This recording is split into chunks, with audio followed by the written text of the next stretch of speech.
We need to be able to have conversations without feeling like we're going to say something that gets us thrown in jail because people happen to be offended.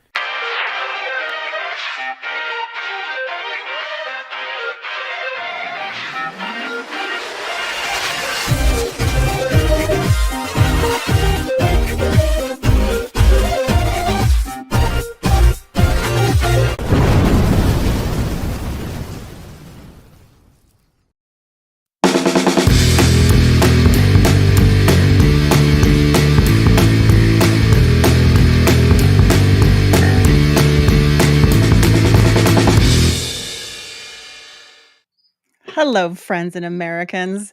You're back again in the lair of your favorite female supremacist. I'm Masha, and this is my corner of the Pangburn universe.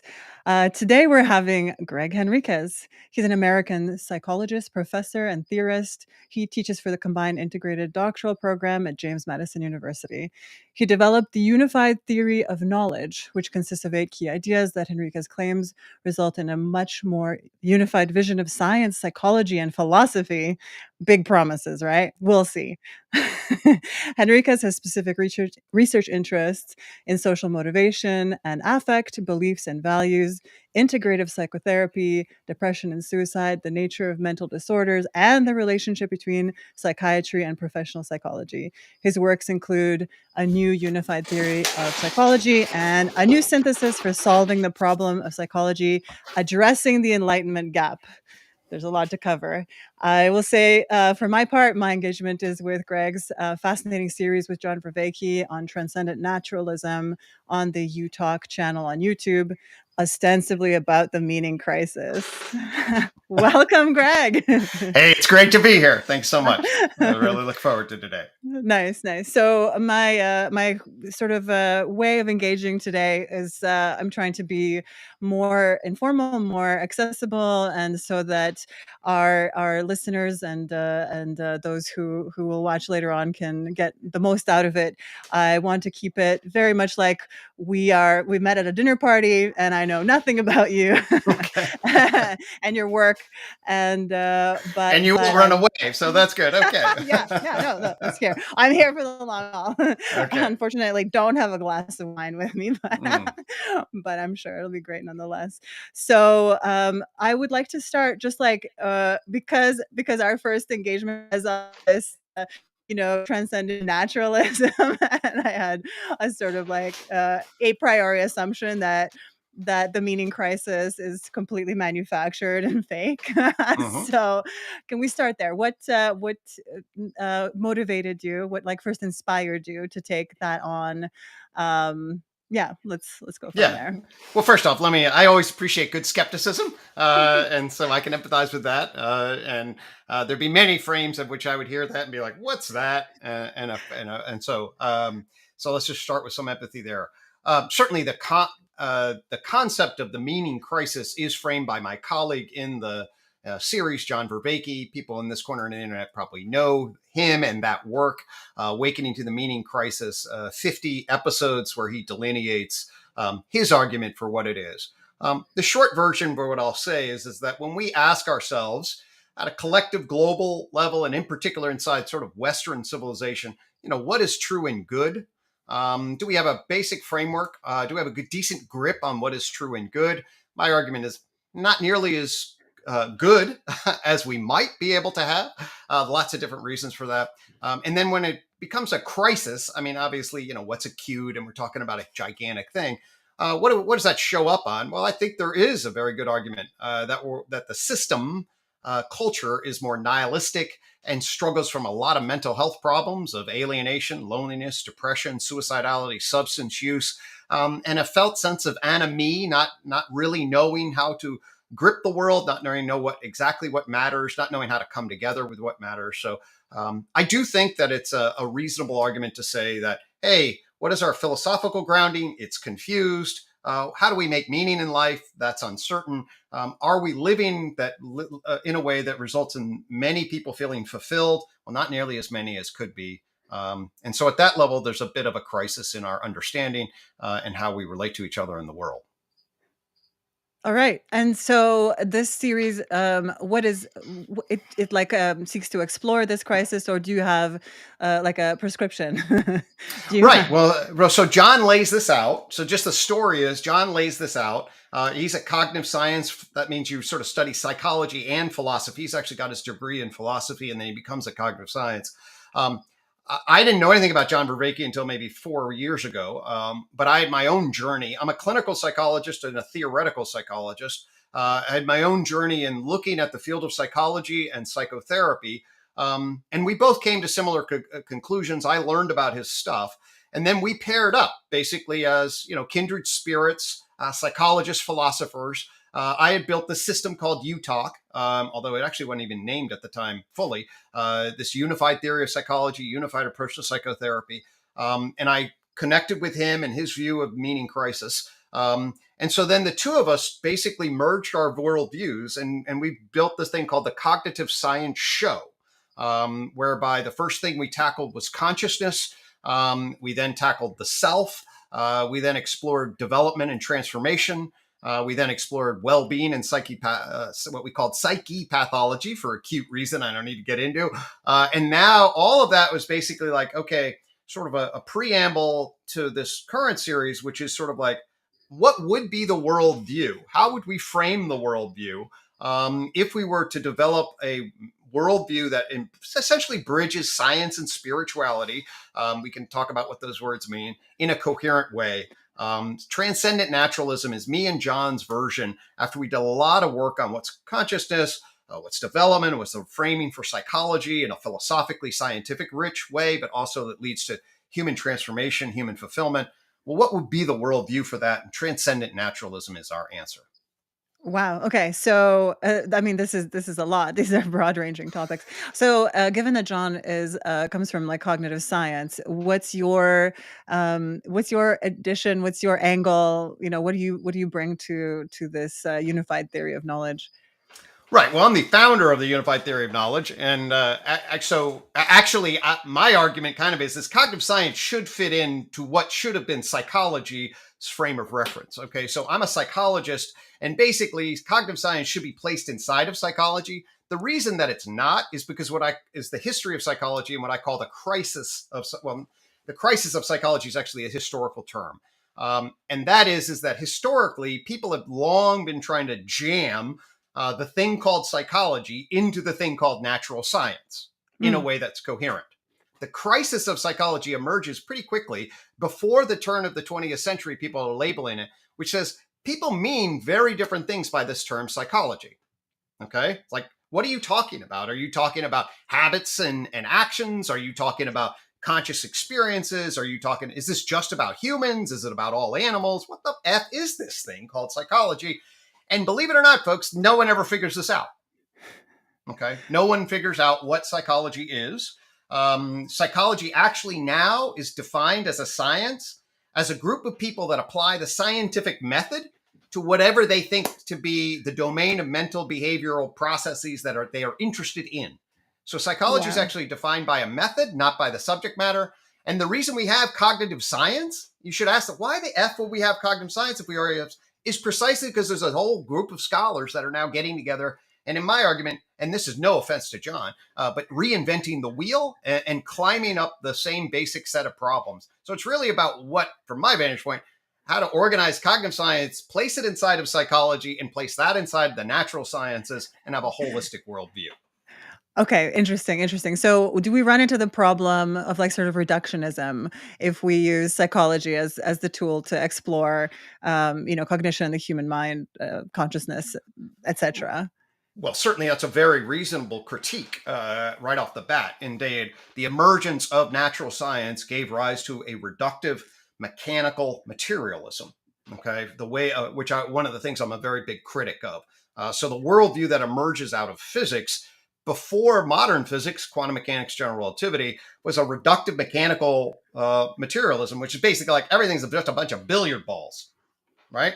You don't really have a mind. You're basically a packet of meat. You make shit up, and we don't really understand how that works. But really deep down inside, you're just your brain, and your brain is just a bunch of chemicals. In fact, I have a little line in my recent book where I was hanging with a my nephew, actually a young man coming off of college, he's like, "What'd you learn this semester?" "I'm just a bunch of chemicals." I was like, "No, that is not what you should be taught." But there's still a strand of reductive mechanical materialism. Certainly there are strands within psychology. Of course, psychology is such a confused thing. It isn't anything. So you can't say psychology is committed to this. Some strands of psychology are. U-Talk absolutely is not. U-Talk is, nor is John. U-Talk is part of sort of an emergent energy information model. Okay, it's definitely, that would be in direct contrast to a reductive mechanical materialism in many Oh, ways. wow. Okay. Okay, there's a lot I want to bite into there. Please.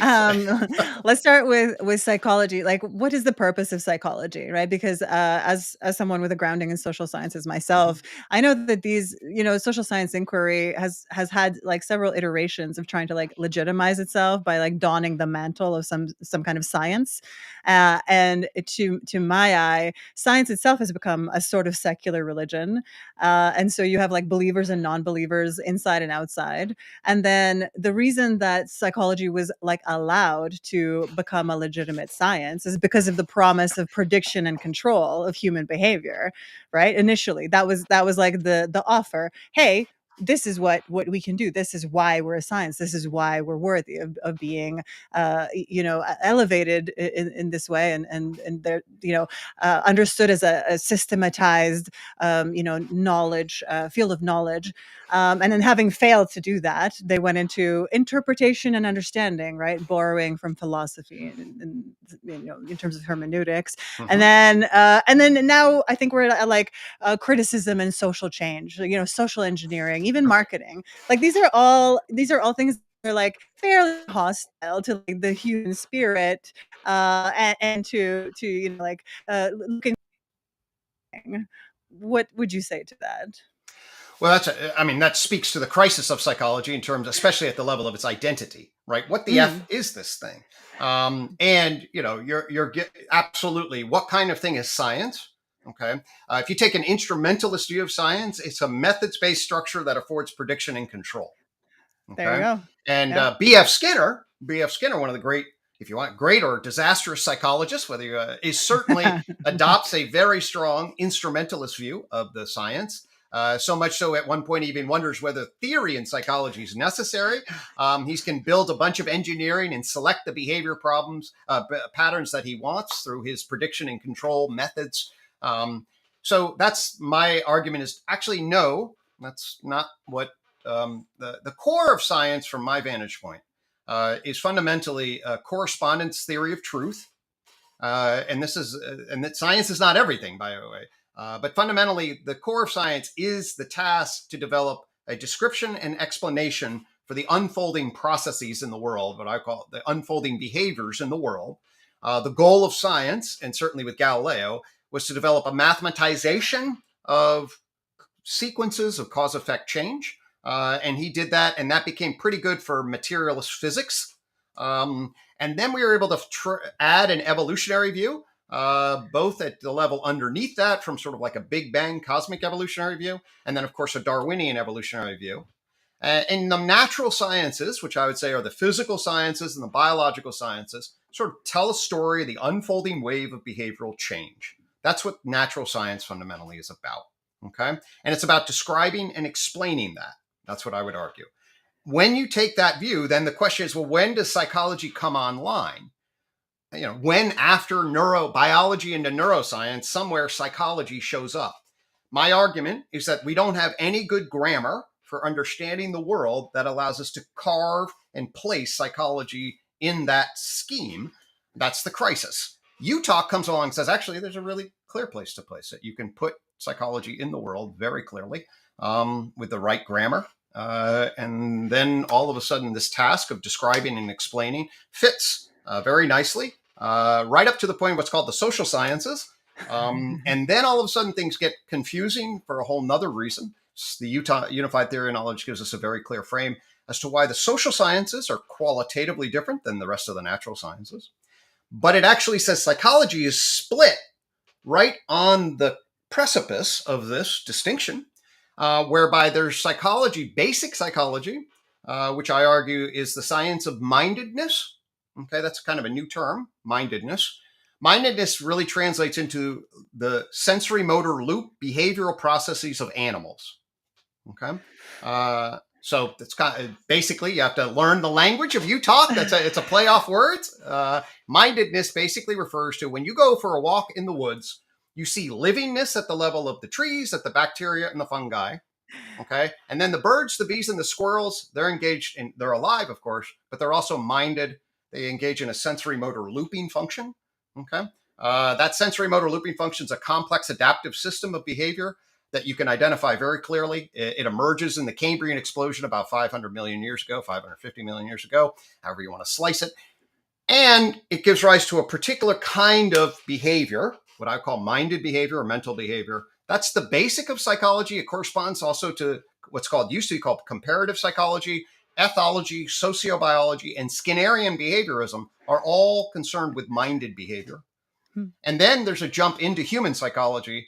The reason is because humans do what we're doing now, justifying their actions on the social stage. Humans are persons who justify their actions through propositional language, question and answer dynamics. They live in socio-historical cultural contexts. And that's the dimension of social science.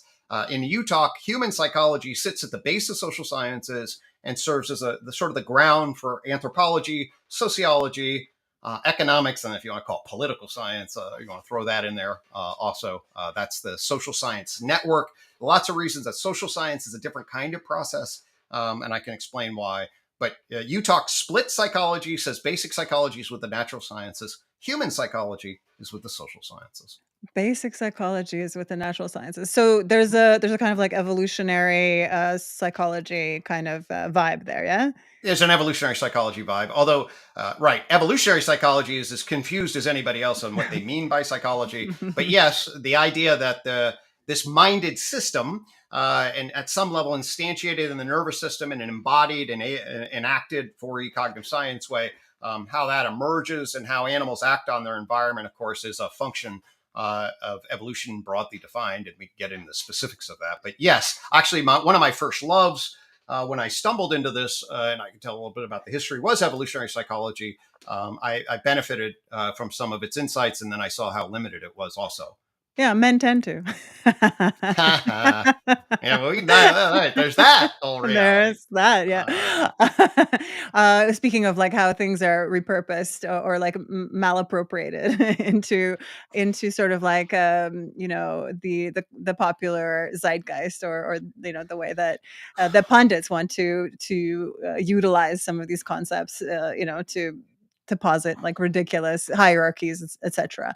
So I think that there's would you agree that there's potentially like a moral obligation for those of you who are involved in these types of like explanatory, explicatory projects to kind of like draw boundaries around that? Because I think, would you agree that there's been a fad of this like unification, like of integral theory? Let's integrate everything. Let's just like draw everything into this,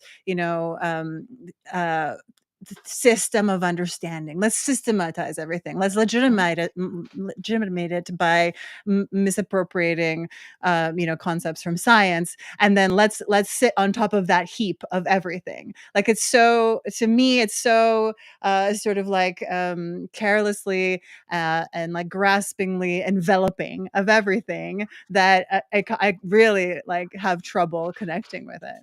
Fair enough. Yeah, I mean, there's so many different, there's lots of layers there. Let me just say, yeah, be skeptical of anything that comes along. Calls itself listen, anybody's like, you have a quack meter. I like a quack meter. Okay. UTalk, Unified Theory of Knowledge, should score high initially on your quack meter. It's like, what the is that? Right. Right. Okay. Yeah. So let's embrace that. I'm a skeptical scientist and hardcore thinker. When I first encountered Wilbur, I was like, oh, Jesus. Yes. Yeah. Okay? You know exactly what I'm talking about. So I know what you're talking about. Yeah. All right. Yeah. And I am not. UTalk is an agnostic system. UTalk does not claim that it's the be all and end all. I frame it specifically as a unified theory for the 21st century. I'm going to place it in a socio-historical context. It is not all totalitarian, and the work is not done, folks. Okay. So I use one of the key ideas of UTalk which hopefully you'll appreciate. It's called justification systems theory. And All what right. it says is we humans all get together and we build systems of justification. Okay, that's what we do. And what happened with the transition from hunter-gatherers to traditional civilizations, to put it in quotes, from a female supremacist perspective, is us men got together and built systems of justification that largely resulted in fracturing female power and creating hierarchies that legitimized us as normative and delegitimized the feminine form, or whatever you want to frame it as, in a way that's deeply problematic, that I hope to God in the 21st century we get into a process of transforming. My first intellectual awakening happened to be feminism. And so the awakening to my own socialization into these systems of justification and the normatization of masculinity and patriarchy. We can talk about the complicated nature of that term. But anyway, I am definitely appreciative of that version of reality. So. Yeah, great. And I mean, to clarify, I'm not a feminist. I am a female supremacist. Well, right. I'm just saying, equality. right. We can get to, I'm not saying I'm supporting your version of female supremacist either, but I'm simply saying that I think we can speak languages so that we can vibe on this issue, and I can certainly empathize where you're coming from. No, that's a great start. Actually, that's a great point. Like, let's make sure that we're talking about the same thing when we're talking. So let's go to, what are we integrating when we're talking about these like unified theories of knowledge? What all are we trying to capture? Right. Okay. So they're basic. I boiled this down to the following. You do a history of the study of psychology and you see the crisis. No one can figure out how to put psychology together in a way that makes sense. Okay. That's the argument. And that's just really a historical fact, I would argue. You really can't argue against that point, at least as psychology is defined as an institution. I then argue that actually there's even a deeper problem that I do call the Enlightenment gap. Okay. Yes, I was going to press you about this. So the Enlightenment gap basically says once we got physics, okay, which was a particular epistemology, it gave us a way to map matter. It gave us knowledge about matter in a quote unquote objective way. Okay. And then that became a dominant way of thinking. And we then had no idea how to place mind, both the ontology of mind, like what the hell you mean by mind in the world, and the epistemology relative to mind, like what's a subjective knower, what's objective knowledge, what the hell is socially constructed systems of justification? Okay. Yeah. Isn't science a socially constructed system of justification? Sort of. Sort of. Oh, yeah. It definitely is. Although it's a different kind of system of justification. If you just say, it's like anything else, it's like young earth creationism and the fundamentalists. No, it isn't. It's not like that. And we can talk about why it's not like that, in my opinion. Only because it has tools, right? That's the only difference. But it is PFM. It is pure fucking magic. Like when we get down to like the tiniest level, like once we've reduced it down to, then we're really talking some shit that we don't know, right? Like of course, there's all right. So absolutely, there's edges. I mean, that's why fundamentally I'm a scientist / agnostic. I'm like, I don't know what the fuck at level is going on, right? Sorry, curse, whatever. No, but please, okay. We're good. Okay, we're good about that. Yeah, I have to know where I am these days. Go for it.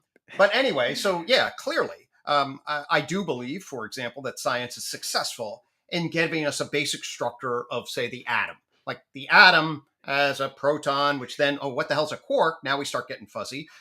We can get into that, but even there starts to, but you get in it. Basically, when we say the material universe as we know it is made up of mostly hydrogen atoms and helium atoms, that's actually a pretty tight argument. In fact, following Roy Bhaskar, he argues for what's called the Tina, he's a philosopher, the Tina principle, which is there is no alternative.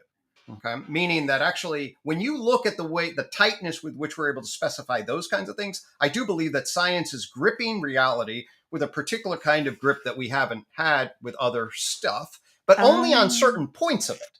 Okay, and certainly the overall picture is, what did you say, magic? No, it's PFM, right? Like when you run out of PFM, when you run out of like explanatory, beautiful. The ground of it. That's why I'm agnostic. So you and I are not. PFM. But I would say that there are parts of it that actually are islands of that you can't use that justification because we got so much knowledge across so many different elements, across so many and ruled out all these other explanations. There's like, you can't just generate any. Okay, I think go ahead, develop some theory about what you think the hydrogen atom is made of. And it's like, no, protons, neutrons, electrons, that actually works, and everything else is pretty much just bullshit. So there's aspects of it that are pretty strongly gripped, but there's a huge amount that are on the edges that are enormously uncertain for sure. Right, because we're looking at a phenomenon that we're only that is it observable really, like maybe only in its effect, like in a sort of dynamic becoming and its momentum, etc., which Sure. has been described before, in a different way. Yeah. So let's go back to yeah. So what all are we integrating, and then more importantly to me, why?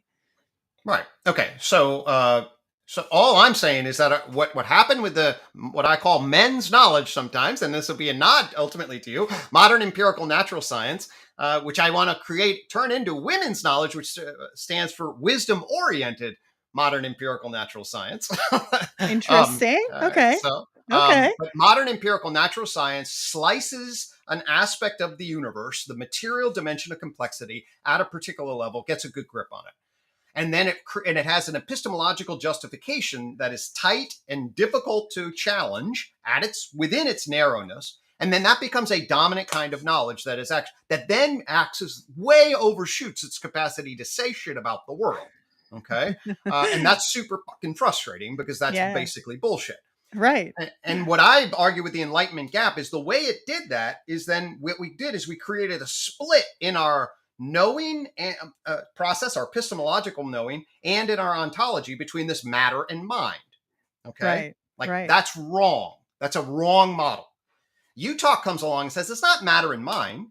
Here you want these things. You want energy first, actually, before matter. Energy, really energy information.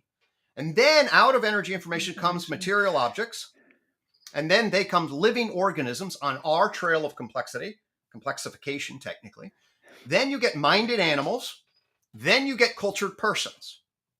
Okay. That's the right gripping. All right. So you and I, according to this model, are at a particular place in the universe of energy information. We're organized as material objects. We're organized as living organisms. We're organized as minded animals, and we're organized as cultured persons. And we should be able to see that inside and out, meaning we should be able to see it in our behavior from the outside, and we should be able to see it from our psyches from the inside. Oh, okay. So we're presupposing the ability to sort of like examine one's cognition, like metacognition is presupposed in this, yes, in the way that we grip this, in Sure, analysis. I can certainly engage in the study of the sensory motor looping of animals, and I can do it also. Humans are a particular kind of primates that became persons, and I can track the way in which that at a general level, absolutely, we can certainly track that. Okay, so then we come to why. Well, that first off, there's lots of good. There's a general epistemic value of truth seeking. It's like, hey, can we develop better and better frameworks? There's that. So there's the general curiosity and the capacity to know. And as you learn more and more, just like why do we do it with the atom? Why do we? There's a basic argument for epistemic truth value. To me, the argument gets now into the meaning and mental health crisis. And that is like the reason when I initially learned how to be a psychologist, the understanding that I was given for what it was to be a person, how it was given, and how that was placed in sort of a philosophical context was a shit show. It was confusing. It wasn't grounding. It didn't clarify what we potentially could know.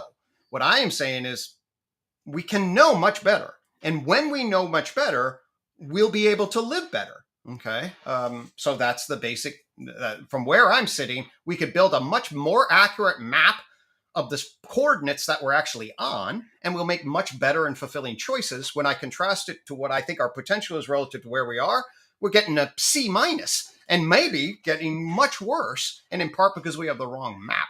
So, so are you building like just a really big cage, like a really complex trap for truth, or are you like applying this system to something after the fact, like in order to make sense of it, in order to make it make sense, in order to fit it into a worldview that is in some way, like a cope potentially, or like helping us to feel less existential angst or dread, right. or like Right. So I think the best way to answer that, just know the history of what the idea is. Okay. So I'm a clinical psychologist. I get trained in the normal methods of science as a clinical psychologist. So I'm a scientist, Dawkins-esque kind of scientist, atheist Dawkins-esque. And I learned, and then I drop myself into the psychotherapy context. Okay. And it's in that context, and I can get into specifics, that I'm like, this knowledge system that I was given is shit relative to what it is that I need to be able to do as a psychological doctor. It's shit at the level of my understanding of humans. It's shit at the level of explaining what good outcomes we get with psychotherapy. It's shit at the level of understanding what psychopathology is. And it doesn't tell me anything really about the values I ought to be seeking, which we absolutely need. So my training was completely inadequate to be what I thought was a necessary grounding to be what I called a psychological doctor. I was like, I was not trained with the necessary information. And indeed, what I was trained was all these schools of thought. Well, you could be a behaviorist like Skinner. You could be a cognitivist. In fact, I ended up working with Aaron Beck, a father of cognitive psychology, for 4 years. You'd be a Freudian. You could be a Rogerian. You'd be all this family systems. And they're all interesting and they have interesting things, but why would you just pick out of them? Why don't you go become, why don't you become a Buddhist? Why don't you become Hindu? And they claim scientific knowledge and they didn't have it. Absolutely not. So anyway, I came into the structure, the birth of the unified theory, what became the unified theory of psychology for the unified approach, and ultimately the unified theory of knowledge, is on the issue of how do we know where we are and how do we cultivate better living? That's what psychotherapy is about, fundamentally. And what's a reasonable understanding of the world that answers those questions? That's what UTalk gives you, a conservative, reasonable understanding of the world that coherently answers those questions. Okay, but if we take as basis that chemistry, let's say like chemistry or physics or whatever that you were talking about, right? So why not just manipulate our psyche with various psychoactive drugs? Like why bother? I do that. I smoke weed and drink alcohol. I mean, I definitely manipulate my psyche with the psychoactive drugs. The idea that I can reduce my psyche to what weed is ridiculous. Obviously, I am not THC. That's an absurd claim. THC alters my psyche in a particular way that I happen to find. But now look at the research and you're like, actually, if young kids use THC, the vulnerability to psychosis is really high. So that's a danger. So the bullshit is that but we live in these two parallel worlds, which is not the right way to think about it. Oh, really what's going on is my brain. Like really what's going on in this conversation is my brain is doing shit and your brain's doing shit. And we can actually tweak. That's a mechanical, productive understanding. You have split the mental and the physical. That's BS. Every one of my statements is a propositional justification that's entered into your system of justification. You're like, and sometimes you're like, yeah, that's bullshit. And that's good. And that's bullshit. And where am I positioned? And that's all a nested, complex, adaptive system. And that's what we are, nested, complex, adaptive creatures. And we operate on propositional networks as much as we operate on chains of chemicals that are interacting. We need to understand the nested interaction of all these complex adaptive systems. That's what UTalk maps and gives you an easy way actually to do it in a way that's a lot more congruent with our knowledge. But what it does is it just organizes, it fixes some of the early confuses, organizes them, and then says, oh, now you can make sense out of it a lot more easily. So can you do this? Is this a discipline or a system of knowledge? What is it? I mean, UTalk is a system of knowledge it's a philosophy to understand the world and to live wisely, ultimately. Absolutely. Right. So it's both about knowledge, Sophia, and love of knowledge and love of accurate knowledge. And it's about phronesis, living wisely. Okay. So how does that inform your praxis? Well, I mean, it is my worldview. It informs the way, if I'm going to do coaching or psychotherapy, it absolutely informs me. If I'm now if you want to shift over to psychotherapy or how I would connect with somebody, and what does it mean? Like, what did it yield on the psychotherapy side? Okay. Yeah. Yes. Let's go there. Okay. Let's do it. So what it yields is that actually all the schools of thought are actually interested fundamentally in maladaptive looping processes. Okay. Right. So in other words, in the nutshell of that is bad shit happens, you feel like shit, and then you try to adjust to that in a way that is shitty. Okay. Right. The habit people do that, and the behaviors do that at the level of the way you form habits. Like I feel like shit. I'm anxious. I go drink. The drink takes the anxiety away from me. That reduces my anxiety. But unfortunately, now all of a sudden I start to have a craving, and it doesn't solve my original problem. So the long-term effect of my alcohol habit is a problem. Okay. How you deal emotionally, whether you get used to patterns in a particular way. Do you have adaptive or maladaptive ways of metabolizing your emotion, and whether you adjust in a way that creates more problems? Your relationships, how do you form attachments? Are you dominant and cause people to run away? Are you submissive? How independent or dependent are you? What is your system of justification? That's what I learned with Beck. All of these, what you talk says is that actually there are these, it's not these schools of thought like behaviorism and humanism and there are systems of human adaptation. Okay. Habit system, your experiential emotional system, your relationship system, your defensive system, and your justification system. That's how it defines it. Okay. And what it says is you get stuck into neurotic loops because negative situations hit your negative feeling system. Okay. And then you have a secondary reaction to that. That is negative. You have like fear of fear itself. Okay. Or judgment of, I got myself in this and this sucks. And I hate that I did this. I hate that this happened to me. I hate other people for making this happen to me. Okay. It's this secondary reaction to the negative situation, negative feeling that then drives the looping process into a maladaptive way. Okay. Once you do realize that, you then realize that stop it. Don't do the negative reaction. It's easier. Obviously, I'm being facetious. There's a Bob Newhart clip on he's a psychotherapist. He's like, well, just stop that. It's kind of funny. But actually, once you realize this, many people, depending on your structure, many people can then engage in a process by which they become aware of, accept this process, and then learn developmentally appropriate to move adaptive change. Okay.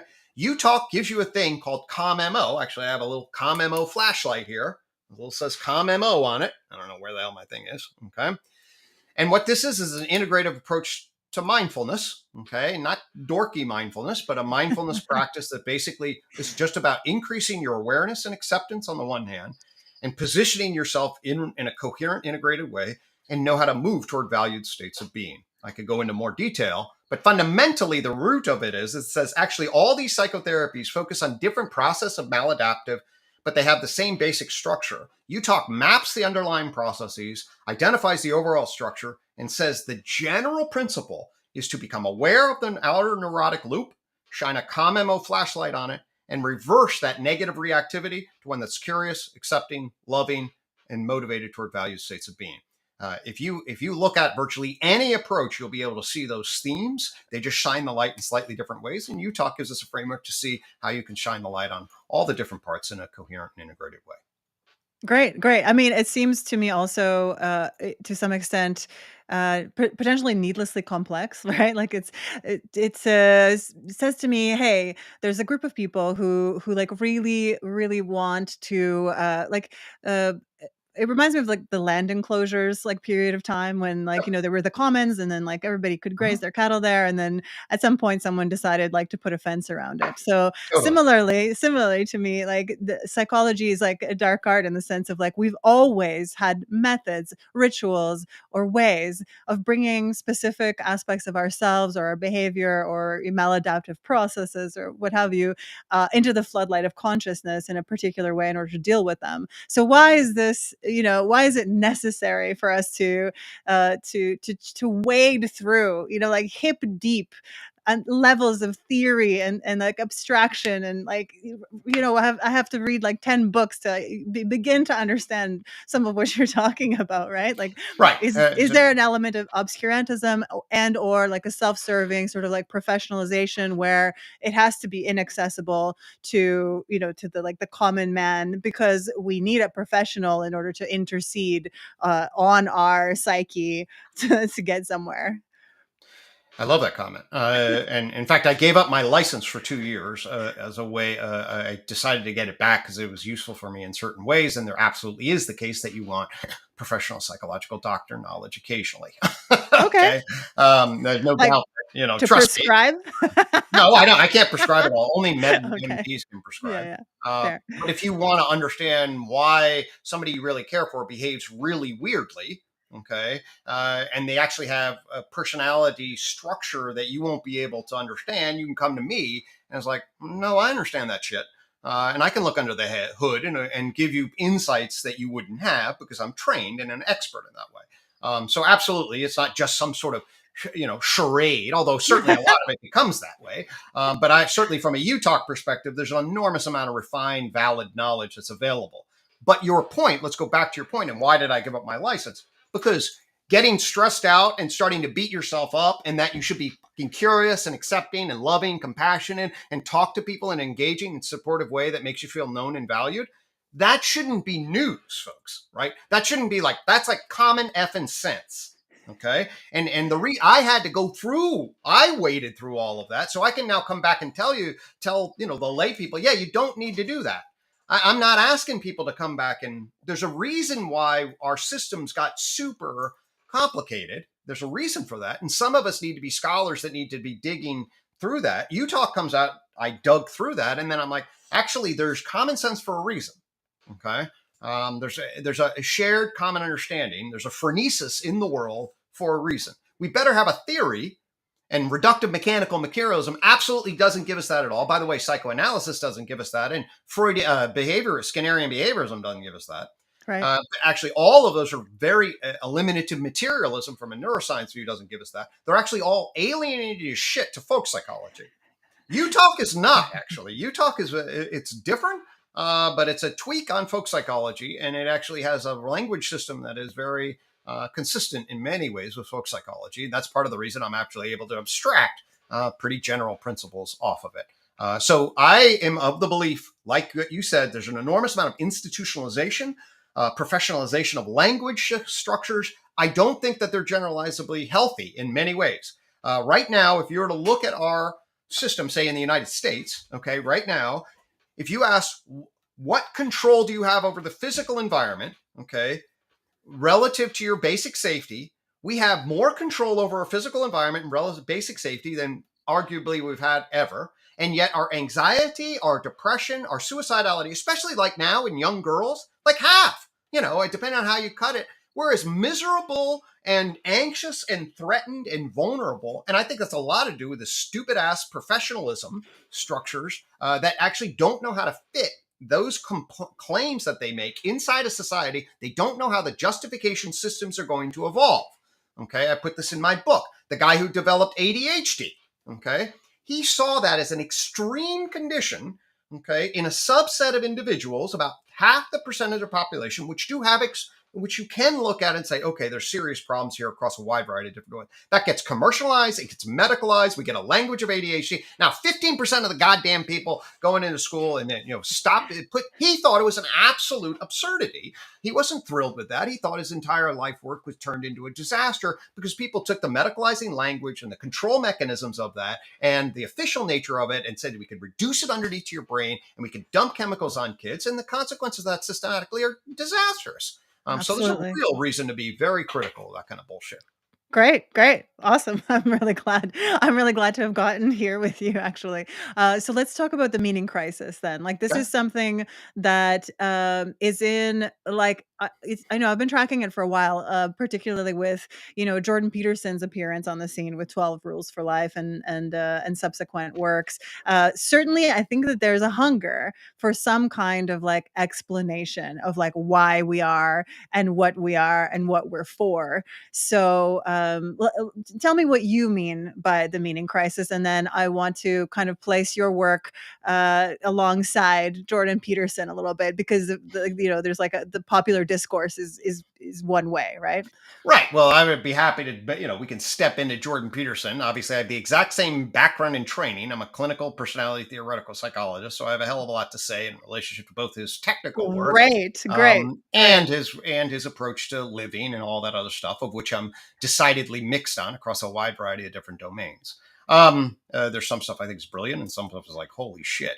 But anyway, I'll reiterate. I mean, I can only come at this relative to my own history. I'll just place it in my own history. I was given a particular version of reality by science. I was given a particular frame of reference that, oh, we used to be Christian and we used to believe in God like a Santa Claus. And then science came along and realized we're basically physical operations in the world. And somehow there's some sort of emergent complexity kind of thing.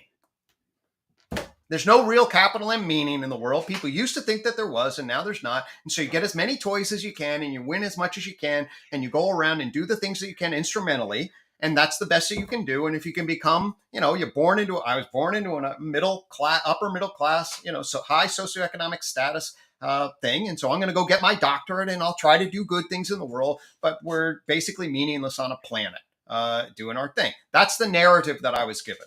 Okay.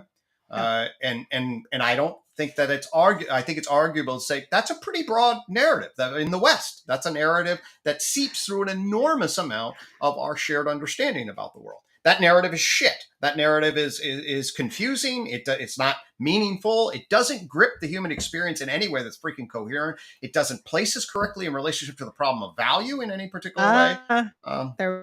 Yeah. So anyway, great. Here, let's take a quick pause, and we will take a caller if that's all right. Somebody would like to talk to us. Obviously, yeah, you and I have been going off. So, hello. Hey guys, thank you all very much. I've been enjoying the conversation so far. Greg, I had a couple questions. I know that there's a lot of philosophy terms that you're using in your work and kind of in your explication of your theory, or your model, should I say.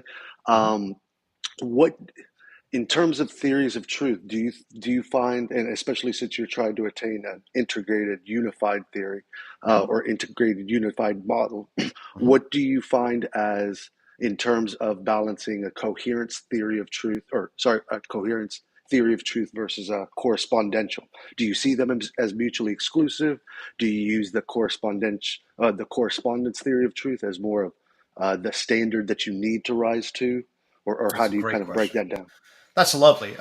Inside the garden, you can't really see it here. There's a seed. Inside the seed is called the educational infinity loop. Inside that, is you circle around it, and actually there's 7 different frames of truth around the seed, which actually represents sort of the DNA of our knowledge. It starts with a language pragmatism, which would be like a Wittgensteinian language game, and a Jamesian, William James kind of pragmatism. That's actually what the first indicator is. Then there's a formal analytic theory of truth, where you could deductively, kind of the way in which Rene Descartes would be engaged in analytic philosophy of deductive foundationalism. Then after that is a correspondence theory. That's the scientific idea that we can build increasingly accurate models that grip the world through test and deduction and elimination of alternatives. Then you move up to the phenomenological view, which is embedded in a particular subject. Then you move into a social constructivist view. Then there's an axiological view. And then finally, there's a coherence view, which actually tries to tie them all together. When I stumbled on this concept of justification, I realized that actually we're embedded in the process of justification. And then we're acting as though justification is outside of us, yet we're actually in the flow of justification. What this does is it places the ontology and epistemology of justification in a different relation than I think we've seen in the past. And that's what enables me to see the value of each one of these and then place them. And I will say, ultimately, what I am drawn to in terms of my own structure is more of a coherence theory. That is a particular way in which I make sense out of the world. But as Masha started us off with, be wary of these. We're trying to jam them. We have this idea of we want to kill our father and rise to the top. Us men want to kill our father and rise to the top and develop these autistic systems of perfection and jam everybody into them. So anybody that tells you that they have some unified theory, your first thing is, I think you're a quack. And I'm suspicious of submitting to your fantasies of organizing the world that way. Absolutely. Thank you for that. And actually, I think you touched on a second question I want to get to. Kind of broadly, I guess the question gets into the difference between theories of mind versus theories of brain, or the difference between brain and mind, the material, immaterial. And specifically, I'm coming at this from a panpsychist perspective. So I was going to kind of mention V.O. Quine and his 2 dogmas of empiricism. When he mentioned that mankind has yet to provide a sufficient justification for the belief in the existence of the objective external material world. So I was just wondering, just generally your thoughts from a psychologist perspective on that.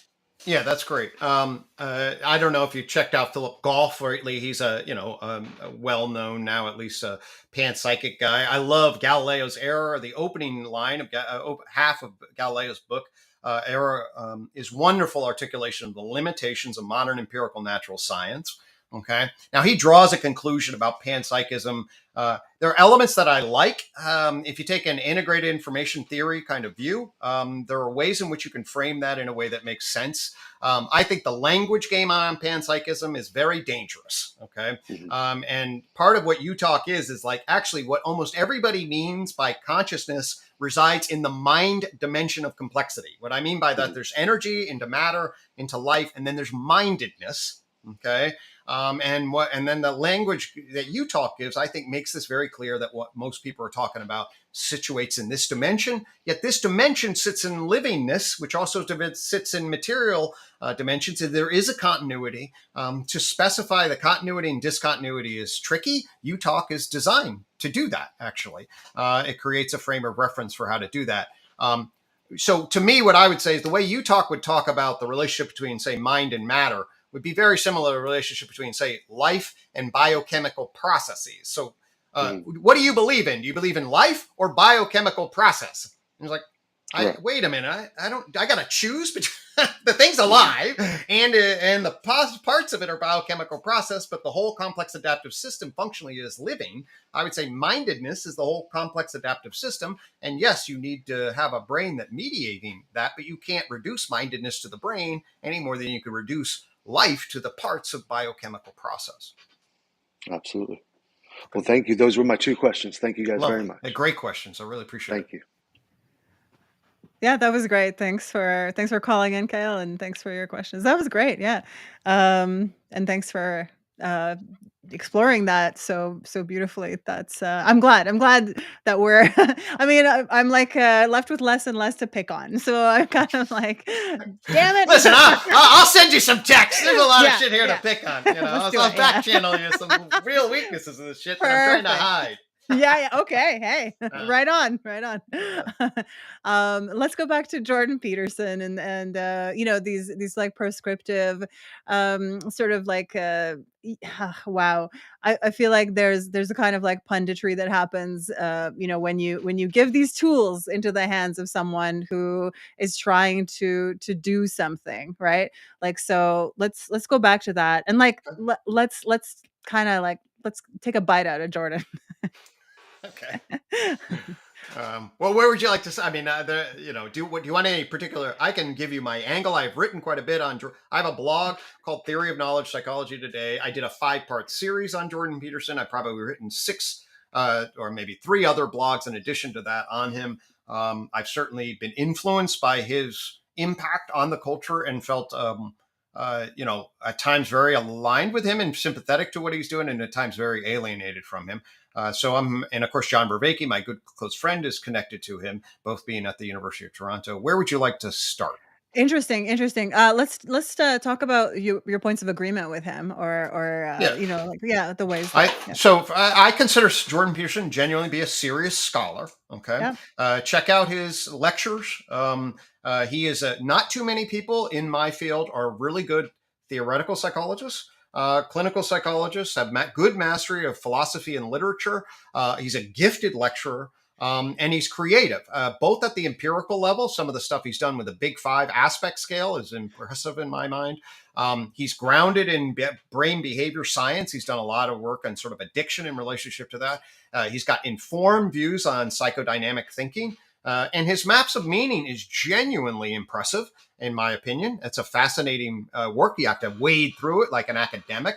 And frankly, his Bible series, from a sort of a reflective vantage point, that I've been impressed by those. So those are the things. So when I hear somebody, he's a joke. Okay. Now, I don't think he understands communism very well. I don't think he understands Marxism. I don't think he understands the postmodern thinking very well. I think there are serious limitations. And virtually all of that gets into Jordan's a culture war figure. I mean, he's a culture warrior now. Right. And he sucks into the dichotomy, which I'm very, very keen to stay out of. Okay. I think it's a sick dichotomy that our culture is in, and Jordan isn't. He's in the academy, and I can appreciate this. I tell a story. I lived at a place called Stewart's Draft, Virginia, that would vote about 80% Trump.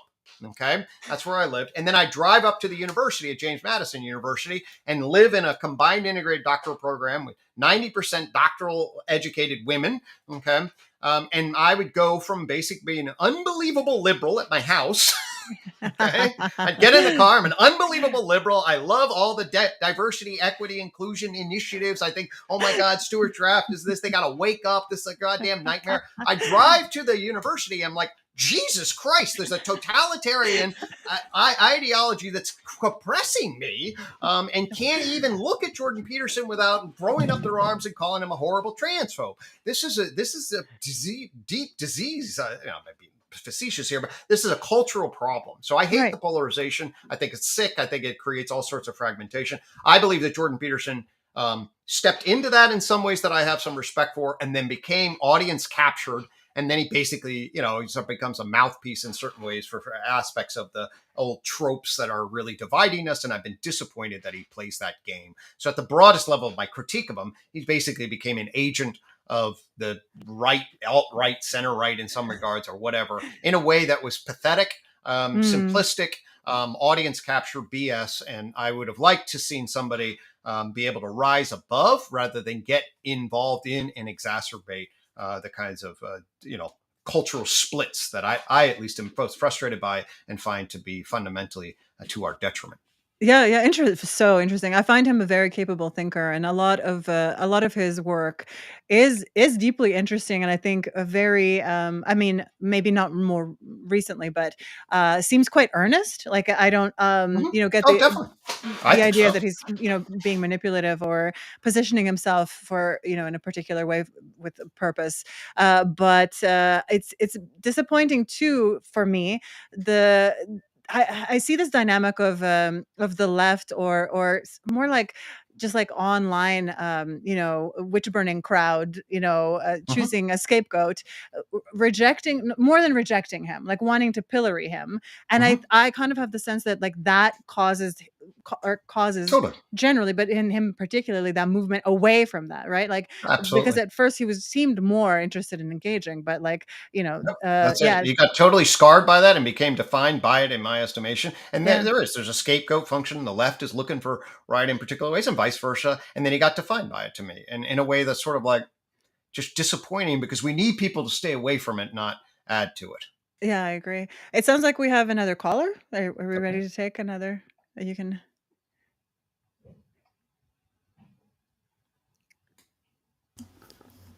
Hello, can you guys hear me? Yes, we can. Go ahead, Marcus. Okay, hey, nice to meet you, Greg. Hey, nice to meet you, Marcus. Hey. I had a question about something you've mentioned earlier on the show, in regards to sort of the more recent theory of psychology, at least in the way I understood it, how you were explaining it, about how there's this sort of, how would I say, almost evolutionary notion that you were mentioning about that starts 500 million years ago and that sort of progresses through things that aren't necessarily exclusive just to human psychology, but rather all organisms, and sort of seeing it like a meta system, if you will. My question to that is, to you is, what are your thoughts metaphysically on history? And have you ever considered the thought or pondered the thought that perhaps history metaphysically is not a linear process, and that all the sort of fictions that we apply upon history that are linear are just projections of our current cultural times and sort of a vista in which we observe and simultaneously project history to be something that it's actually not? For example, like with science and stuff, and like what I notice and what I think is a giant issue, if you will, currently with natural science and psychology, whether or not it is a natural science, is this sort of notion of, well, we'd have to first isolate science in the stage it is now. Whereas, 2 or 3 or 4 or 6 generations ago, it would be considered a sacred science rather than a natural science to be indulging yourself into the study of the mind or what have you. So my thoughts would sort of, and my questions are laying there. What are your thoughts on that? And how would you deal with that sort of issue, that whenever you Sure. project a system into history in a linear fashion, it really just becomes almost like a mirror that just reflects you from a specific point of observation, I'd say. Right. Okay, well, there's a couple of different things that we need to deconstruct there. So when you say project history from a linear fashion, I need to get a sense as to what you're saying.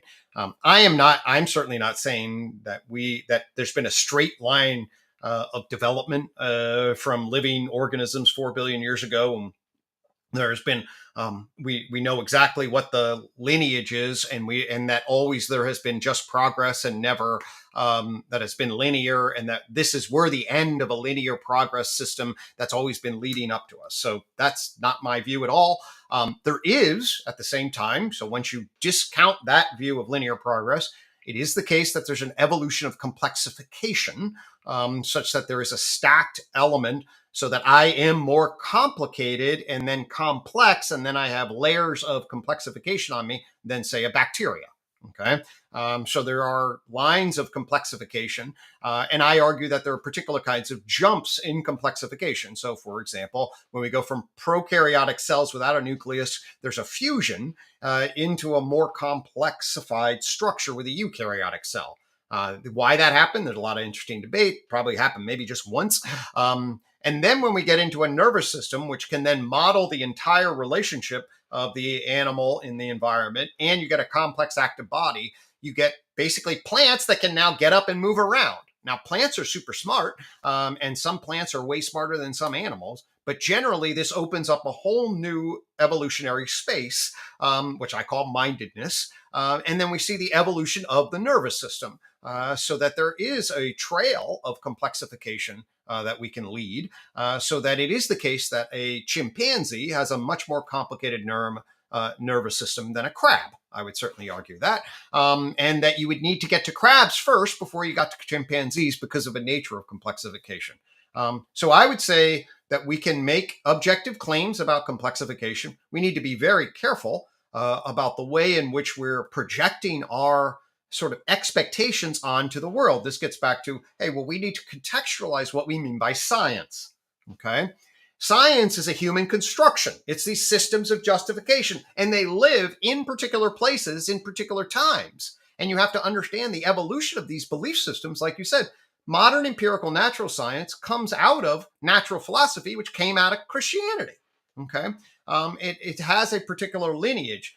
Utah says, study the lineage of justification and make sure you're aware of the epistemological justification that it comes out of and what it says. And then you want to contextualize that. So I'm not sure if I'm answering your question, but I'm basically saying I certainly would give a nod to the socially historical point that knowledge systems, including science, are constructed in a particular way. Utah has that.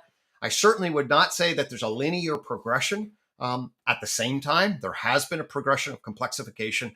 We can build what I would call a big history map. In fact, if you know interdisciplinary work thing called big history, Utah comes along with a new map of big history from the Big Bang to the present of our own unique trail of complexification that it maps it out.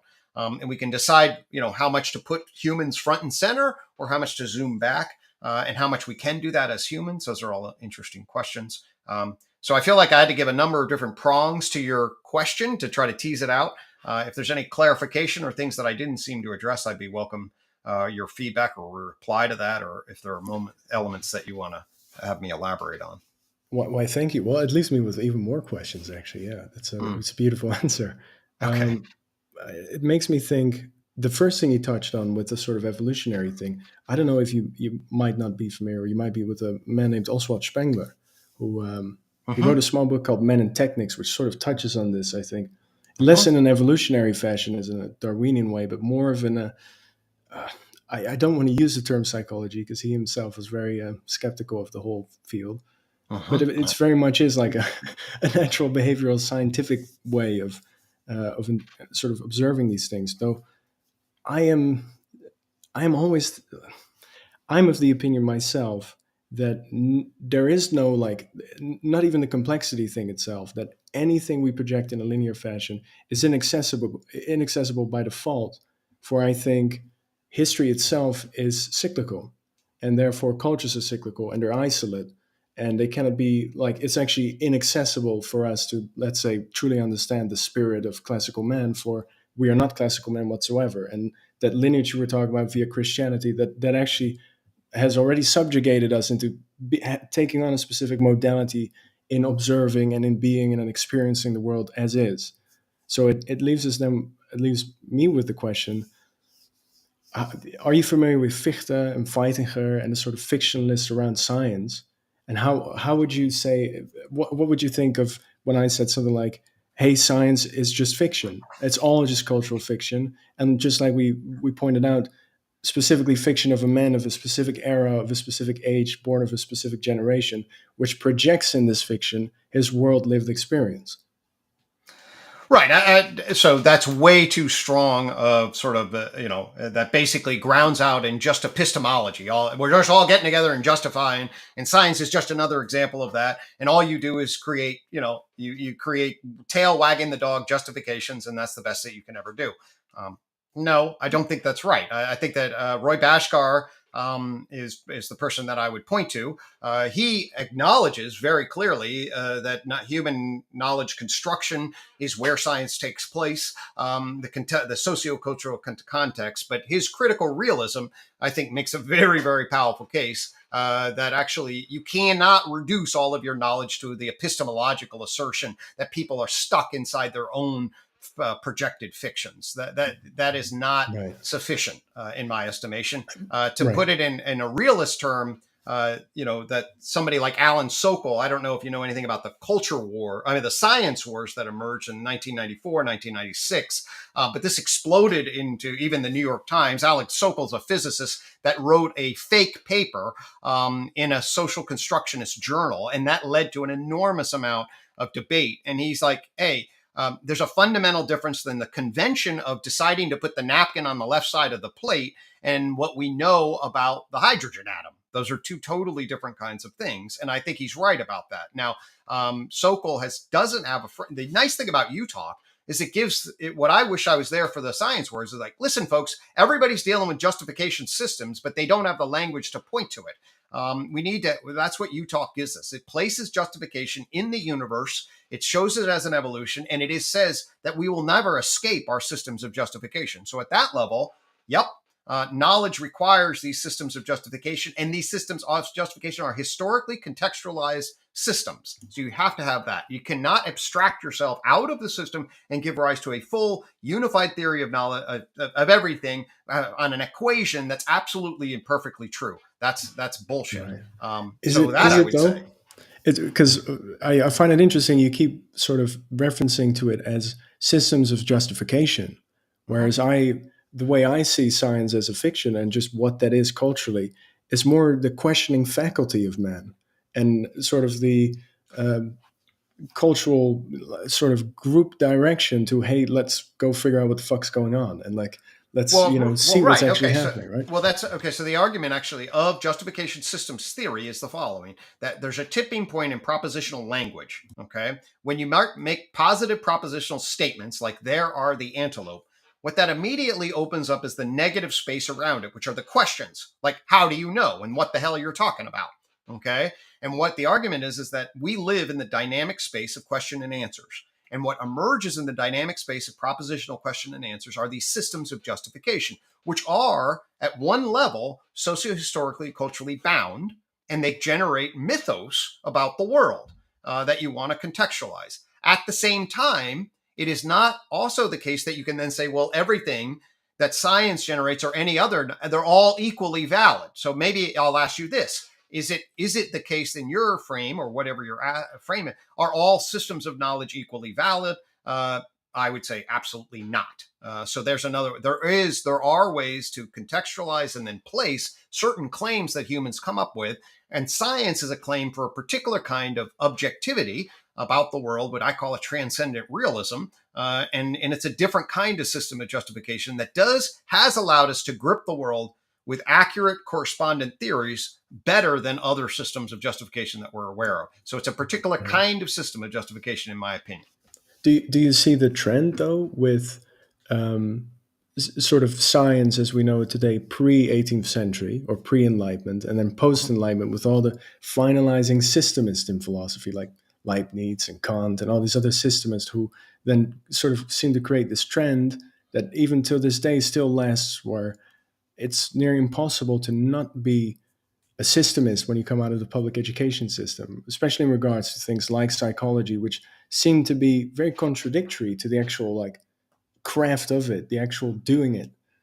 You know, Well, I would say, I mean, I would say you're a chaotic systemist in the sense that the knowledge systems that we generate, you go into certainly the United States educational system, you're going to come out with any number. There's this general background, but there's no guiding structures. You're available to learn all sorts of different kinds of things in relation. So I'm not sure about that.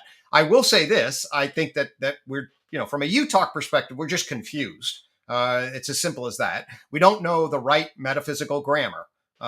And there is one there that you can go from energy to matter to life, mind to culture. You can see it any which way from Sunday. It doesn't mean that it's absolute and final. It just means it's a hell of a lot better than the current understanding we have. And I would say that science and say the theory, the periodic table of the elements, that's a better, if you're doing epistemic valuing structures, which say, okay, correspondent theory of truth, this is what's most generalizable, this is what's most deductible, eliminate other explanations.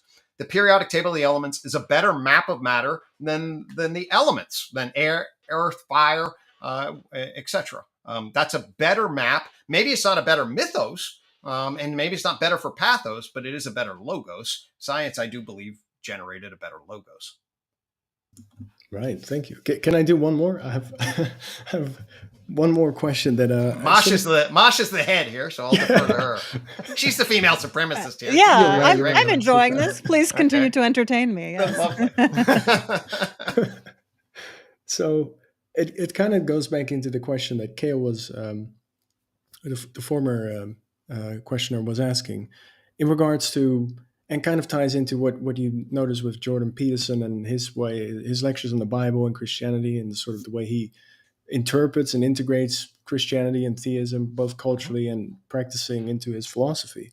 I would ask you, what are your thoughts on the following proposition, that the meaning crisis itself is actually a social-cultural episteme of the thing Nietzsche was talking about with God's dead and we killed him? That really what seems to be missing isn't necessarily that science or any of these other social fields are lacking to provide. It's rather that men and women in today's era seem to be not searching or reaching above and beyond themselves for that thing which then dignifies or gives meaning, or the good myths, if you will, the fictions that get them to do great things. Could that be the case instead, that it's actually perhaps just religious thing or an organic thing, for that matter, that it's not a crisis at all? It's just us being in decline the way we ought to be after such a long epoch. Okay, well, if we're in decline, and then what your value systems are. But basically, I agree almost 100% with what that proposition is. In fact, we just had, me and John in the Transcendent Naturalism just had Brett Anderson on for 2 sessions. Brett Anderson was a student of John's, also a student of Jordan's, has pretty similar views of Jordan and I do. And basically has built a whole intimations of a new worldview that start with Nietzsche and Nietzsche's assertions around this structure. And that's exactly right. I would say that we had a meaning-making system with Christianity that dominated Western Europe. I mean, almost everybody believed in it. Almost everybody utilized that as a frame of reference. And science cut the legs out from under that, at least in any way that was like concrete. So the priests and sages could hand it to the adults, could hand it to the children. They cut the legs out from underneath that. And you know not what you do. When you do that, then the entire problem of value, you have shifted over, and you created this epistemological structure that's decent at facts about matter. And this then is becoming dominant. It kills the problem of value and problem of how we live. And now the issue is, now what do we do? And so now we have a massive amount of decline, at least at the level of what our potential is, because it unmoored us and unhomed us from a system of justification that would give meaning in our lives in a way that realized our potential. That's what John and I are basically trying to argue, is that's what happened. It didn't have to happen. If we had the right grip of our knowledge of the evolution of cosmic evolution, or the way we know, and put those two together, there's an opportunity to essentially answer Nietzsche's claim. Nietzsche's like, okay, we need another generation of psychologists and philosophers after this that are going to reconstitute us around a fact-value synthesis in a way that has integrity. And I think that's what John and Brett and I are trying to do. Right. The second religiosity or religiousness. Right. It's a science and spirituality that doesn't hinge upon a dual world metaphysics, but actually does orient us towards what matters.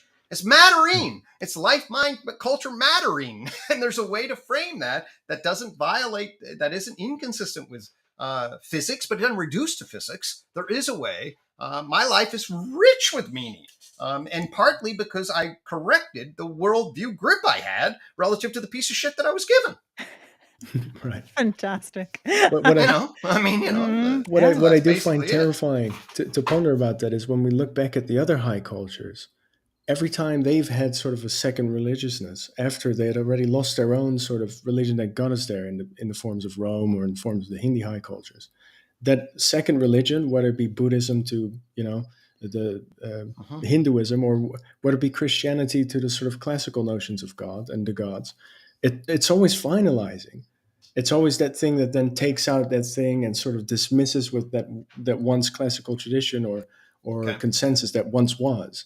Well, certainly that's not, all I can tell you is that's not where I land with U-Talk. U-Talk's a unified theory of knowledge for the 21st century that's embedded in a particular system of justification that grows out of fucking American psychology. That is not going to be the answer to the universe. I'll tell you that right now. It grows out of a particular spot, and it has a powerful thing to say in relationship to all the confusion that we're in. But if you had a God's eye view on the world, you'd say this is a piece of shit, basically. But we don't, and it offers, everything's relative. So I'm certainly very clear. This is not totalizing, not foundational, it's not finalizing. It's better than the alternative that we've been operating off of. That's what I'm trying to claim. All right. Thank you so much, Greg. And thank you, Michael. Yeah, that was great. That was great. Oh my gosh. Thanks for coming all the way into this field with us on this. Let's finish up with transcendent naturalism. I think this is a very interesting and worthwhile concept. So can you just explain to the naive listener what you mean by that? And then we'll go to transcendence. Okay. So naturalism is pretty straightforward, I think. We'll start there, and then I'll grow from there. Okay. Naturalism just means one worldism. Okay. And really, I embrace an endo-naturalism, which basically means we want to get clarity about the one world we're in. And God only knows about aliens and parapsychology and life after death. And I'm, sort of agnostic, skeptical of that stuff, but I won't be surprised. So our naturalism is broken. It's not a physicalism in the sense it doesn't reduce to physics. It's actually a physical, psychosocial view, or an energy, matter, life, mind view. That's okay. And that means it's a leveled ontology. And this conversation is a real thing. We're really engaged in justification, and you can't reduce our justifications to chemicals. They're organized in an energy information way that impacts our chemicals as a function of the structural organization of my argument. So you can't reduce my argument to brain, and you can't reduce brain to hydrogen atoms. That you can't do that. Okay. So there's different leveled ontology. So the first piece about naturalism is not a physicalism. It's a layered and leveled ontology. Okay. Then we get into extended naturalism, which says to know about it, we actually have cognitive gripping functions that are actually also layered in and of themselves, meaning I operate from a top down, bottom up. Okay, so essentially what it says is, hey, the universe is energy, matter, life, mind, culture. I start as a self-recursive cultural loop embedded in a minded animal, embedded in a living organism. That's also a material object. And actually the building of this, one way to think about your brain is actually your skin turned inward. Okay, it's kind of funky, right? But actually that is what your brain starts off as. There's a skin that folds inward, and it essentially then basically creates a little model of the animal environment relationship. Okay. And we can utilize this language then of this modeling stacked hierarchy so that the cognitive structures are a top down, bottom up relational structure that's gripping the top down, bottom up relational structure of the world. Okay. And it's putting that together. And what we're trying to argue is that it's extended naturalism puts that together to give rise to a particular, say, energy, matter, life, mind, culture view. Okay. What that means is that you can't come back like my nephew did and basically be like, oh, I'm just a bunch of chemicals. No, you're not. That's a justification. That's a cultural, sociocultural justification that doesn't reduce to your minded animal, and that doesn't reduce to your living organism. That's the level of cultural justification is as important and separable as the minded animal living organism. Okay. Then the question is, well, what is it that gives rise to flourishing or mattering? And we can ask why we would answer that. But fundamentally, you can then say, actually, what many individuals have identified as sacred is engaged in life and feeling the expansion of life, and the meaning in life is this engagement with intelligibility and essentially seeking true, good, beautiful. Okay, then you get to the transcendence. Why have so many people said, oh my God, what gives meaning in life? Well, finding truth, finding goodness, finding beauty, moving away from evil. We can talk about why those things are consistent with an extended naturalism, but the argument is that you're a valuing creature to begin with. That's actually the nature of the metaphysics. You're actually a living organism that gives a shit about stuff in the world, and you're organized to give, and we can justify certain things to be better than others, okay? And you can argue that actually, at least in a universal sense, meaning not in a foundational sense like we discover Platonic forms, but in a universalist sense, you can make these claims toward the transcendent. So what we are arguing is that there is a sacredness that you can tap into in the world as a function of this extended naturalism. And then the final element that we're arguing for is that this transcendence isn't just so that we feel better about ourselves. Okay, it's like, so, all right, well, I have a piece of shit life, but at least I tell myself I'm happy, so I have meaning in life. I get up and I go to a job and I make money and now I feel okay and then I die. Okay, so that's a psychological or psyche transcendence you feel better about. What we're arguing for is actually there's a real potential for our knowledge intelligibility systems to collectively grip the world, and the collective engagement in that process and the way we transform the world has all sorts of implications, okay? Collective implications. And the fundamental argument is that if you pay attention to the tree of knowledge, so the tree of knowledge argues that you go from energy to matter to life, mind, culture, okay? Why do we go from matter, life, mind, and culture? Where each one of those is an information processing communication network. That's what genes and cells are, nervous systems and animals are, and propositional language amongst humans are. They're information processing, novel information processing communication networks.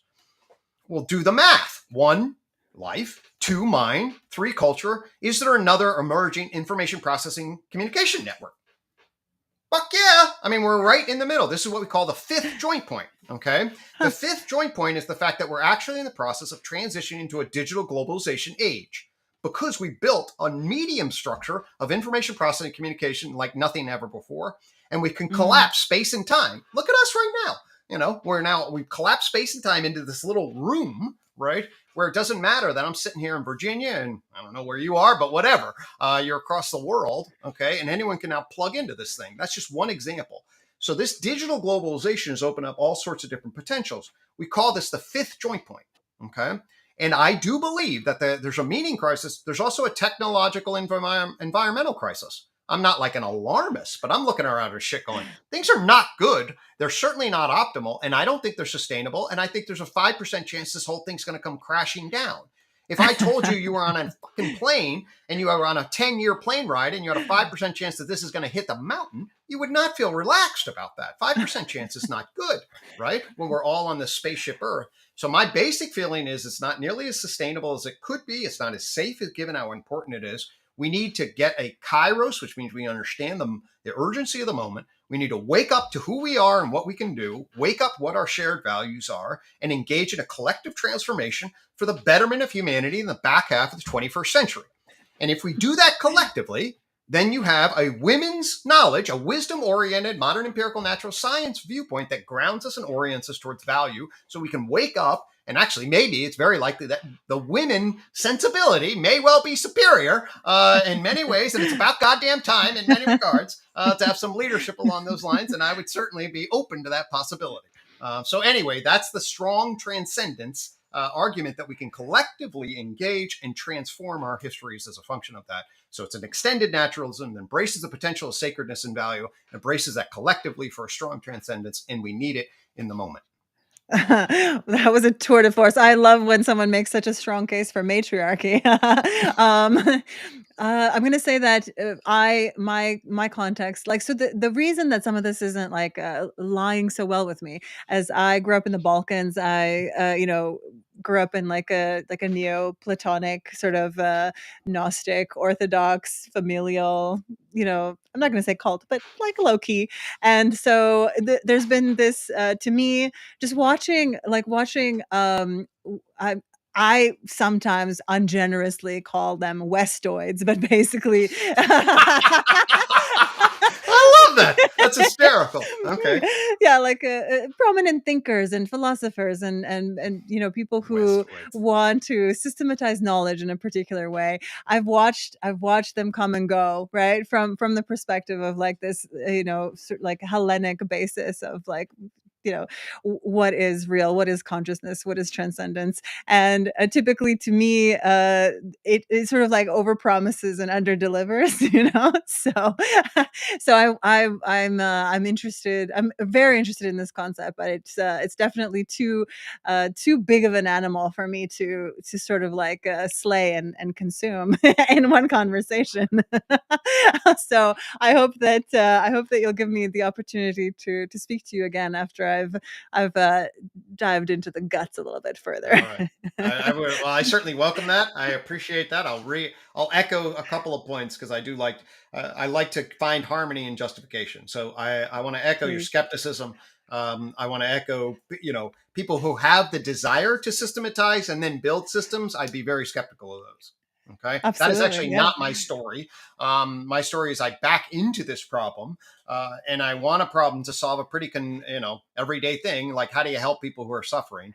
I have a very high standard for coherent knowledge for this problem, and I back into that, and then I back into the problem of psychology, and then I back into the problem of science. And so that's the context. And then once I happen to get some insights that sort of solve that within context problem, then a lot of shit changes. And yes, it then comes across as this grandiose thing that your quack meter should go off on. And I'm an academic. My father is a critical historian kind of person. I grew up in this context. I always embrace people bringing hard-ass questions and skepticism to the table. We need that very much so. So I appreciate that in context. And yeah, all I'll say is, listen, energy, matter, life, mind, culture is a lot better than matter versus mind. And we can do better. We can do better with a better frame if we have it. Yeah, I think that's. I mean, I was certainly more interested now than before we began this conversation to understand exactly what you mean. As someone who would, I think I maybe felt targeted by one of your videos when you talked about spiritual bypassing and like woo and things, because like I, sort of.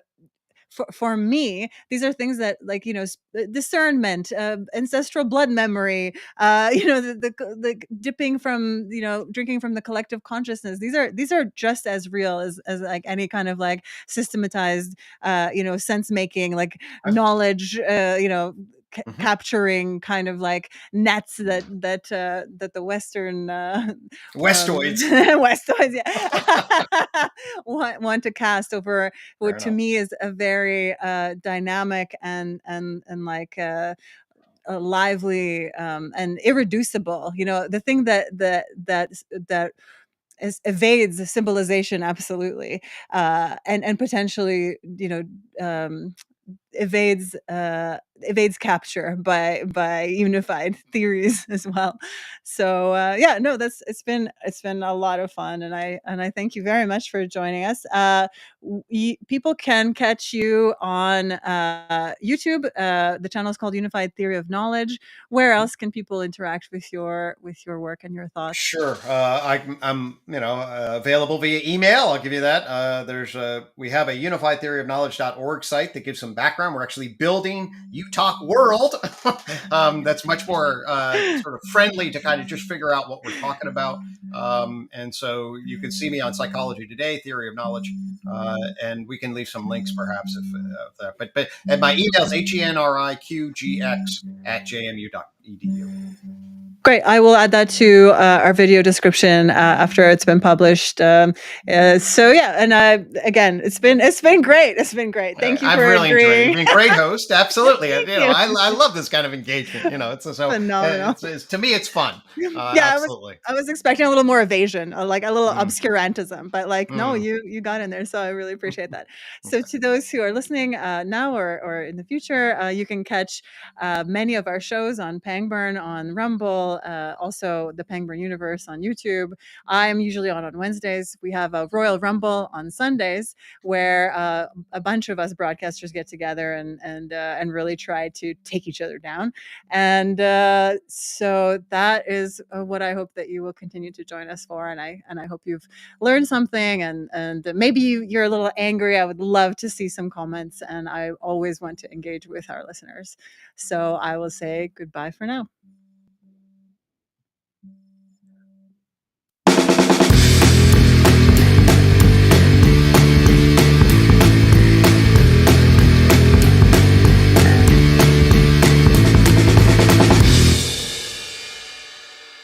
We need to be able to have conversations without feeling like we're going to say something that gets us thrown in jail because people happen to be offended.